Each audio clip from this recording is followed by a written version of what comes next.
दोस्तों, आज की इस वीडियो को शुरू करने से पहले मैं आपसे एक सीधा सा सवाल पूछना चाहता हूं कि आपने कभी सोचा है कि सिर्फ 5 सेकंड की एक छोटी सी गलती आपकी जिंदगी भर की कमाई को एक झटके में खत्म कर सकती है। अब सुबह उठते हैं, रोज की तरह मोबाइल उठाते हैं, यूपीआई ऐप खोलते हैं और अचानक देखते हैं कि आपका बैंक अकाउंट का बैलेंस लगभग शून्य है। आप घबरा जाते हैं, बार बार ट्रांजैक्शन हिस्ट्री चेक करते हैं, लेकिन समझ नहीं पाते कि पैसा गया कैसे, किसने लिया, आपने कब भेजा। यही वो सच्चाई है जिससे आज लाखों लोग गुजर रहे हैं। और सबसे खतरनाक बात यह है कि ज्यादातर लोगों को यह भी पता नहीं चलता कि गलती उनसे कहाँ हुई। तो दोस्तों, आज की वीडियो आपको डराने के लिए नहीं बल्कि आपको इस काबिल बनाने के लिए है कि आपके साथ कभी ऐसा ना हो। अगर आप गूगल पे, फोन पे, पेटीएम, भीम या किसी भी यूपीआई ऐप का इस्तेमाल करते हो तो ये वीडियो आपके लिए बहुत जरूरी है और मैं आपसे रिक्वेस्ट करता हूँ कि इसे एंड तक जरूर देखना।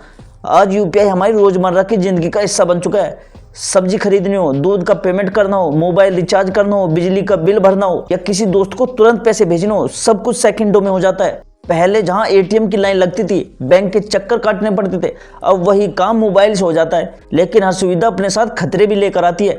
जैसे जैसे यूपीआई का इस्तेमाल बढ़ा है वैसे वैसे फ्रॉड करने वालों के तरीके भी ज्यादा चालाक और खतरनाक हो गए हैं। पहले लोग सोचते थे कि फ्रॉड सिर्फ अनपढ़ या भोले लोगों के साथ होता था, लेकिन अब हकीकत यह है कि पढ़े लिखे, नौकरी पेशा, बिजनेस करने वाले, यहाँ तक कि बैंकिंग समझ रखने वाले लोग भी इसका शिकार हो रहे हैं। वजह बहुत सीधी है, आज का फ्रॉड जबरदस्ती से नहीं, भरोसे से होता है। सबसे पहले हमें यह समझना होगा कि यूपीआई पिन क्या है। ज्यादातर लोग इसे बस 4 या 6 अंकों का एक नंबर समझते हैं, लेकिन सच्चाई यह है कि यूपीआई पिन आपके बैंक अकाउंट की चाबी है। जिस इंसान के पास ये चाबी पहुंच गई वह आपके अकाउंट से कुछ भी कर सकता है, पैसे निकाल सकता है, ट्रांसफर कर सकता है और कुछ ही सेकंड में अकाउंट खाली कर सकता है। सबसे खतरनाक बात यह है कि इसमें ना तो कोई ओटीपी आता है, ना बैंक से कॉल और ना ही आपको तुरंत पता चलता है। लोग अक्सर ये सोचकर गलती कर बैठते हैं कि सामने वाला तो जानने वाला है, रिश्तेदार है या बहुत भरोसेमंद तरीके से बात कर रहा है। लेकिन याद रखिए, बैंक, यूपीआई कंपनी या कोई सरकारी अधिकारी कभी भी फोन पर आपसे यूपीआई पिन नहीं मांगता। अगर कोई व्यक्ति पैसे आने, रिवॉर्ड मिलने, केवाईसी अपडेट होने या अकाउंट सुरक्षित करने के नाम पर आपसे पिन पूछता है तो समझ लीजिए वह कॉल फ्रॉड है। दोस्तों, आज के फ्रॉड के तरीके पहले से कहीं ज्यादा एडवांस हो चुके हैं। अब सिर्फ साधारण कॉल नहीं आते बल्कि एआई की हेल्प से ऐसे कॉल किए जाते हैं जिसमें आवाज बिल्कुल बैंक अधिकारी जैसी लगती है। कॉल करने वाला पूरे आत्मविश्वास के साथ आपका नाम, बैंक का नाम और कभी कभी आपके अकाउंट से जुड़ी सामान्य जानकारी भी बता देता है, जिससे आपको लगता है कि कॉल सच में बैंक से आई है। वह कहता है कि आपके अकाउंट में सस्पिशियस एक्टिविटी देखी गई है, आपकी यूपीआई रात को बंद हो जाएगी या आपका पैसा खतरे में है। डर के उस माहौल में इंसान सोचने समझने की ताकत खो देता है और वही करता है जो सामने वाला कहता है। बस यहीं पर सबसे बड़ी गलती होती है। डर में लिया गया फैसला हमेशा नुकसान देता है। इसके अलावा आजकल व्हाट्सएप और एसएमएस के जरिए भी बहुत चालाक तरीके से लोगों को फंसाया जा रहा है। मैसेज इतना असली लगता है कि आम आदमी फर्क ही नहीं कर पाता। मैसेज में लिखा होता है कि आपकी केवाईसी पेंडिंग है, आपका अकाउंट बंद होने वाला है या आपको 5000 का कैशबैक मिला है। नीचे एक लिंक होता है और जैसे ही आप उस लिंक पर क्लिक करते हो एक नकली वेबसाइट खुलती है जो बिल्कुल यूपीआई ऐप या बैंक की वेबसाइट जैसी दिखती है। वहां आपसे पिन या ओटीपी डालने को कहा जाता है और बस वहीं आपका डेटा चोरी हो जाता है। इसलिए एक बात हमेशा याद रखिए, बैंक या यूपीआई कंपनी कभी भी आपको लिंक भेजकर जानकारी नहीं मांगती। क्यूआर कोड से होने वाले फ्रॉड भी आजकल बहुत तेजी से बढ़ा है। लोग सोचते हैं कि क्यूआर कोड तो सिर्फ पैसे भेजने के लिए होता है, इसमें क्या खतरा, लेकिन फ्रॉड करने वाला नकली क्यूआर कोड चिपका देते हैं, खासकर भीड़ भाड़ वाली जगहों पर। आप बिना ध्यान दिए स्कैन कर देते हैं और पैसा गलत अकाउंट में चले जाते हैं। इसलिए हर बार स्कैन करने से पहले नाम और अमाउंट जरूर वेरीफाई करिए। अगर जरा सा भी शक लगे तो पेमेंट रोक दीजिए। एक और बहुत आम लेकिन खतरनाक गलती है पब्लिक वाईफाई का इस्तेमाल।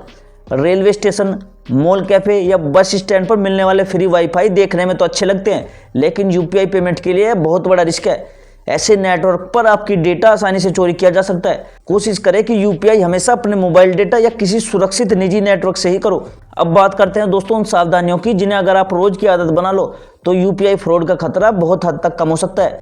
सबसे पहले और सबसे जरूरी बात, यूपीआई पिन कभी किसी को ना बताइए, चाहे वह कितना भी करीबी क्यों ना हो। दूसरी बात, अपने फोन में फिंगरप्रिंट या फेस लॉक जरूर रखें और साथ ही यूपीआई ऐप के अंदर मिलने वाला ऐप लॉक फीचर को भी चालू रखिए।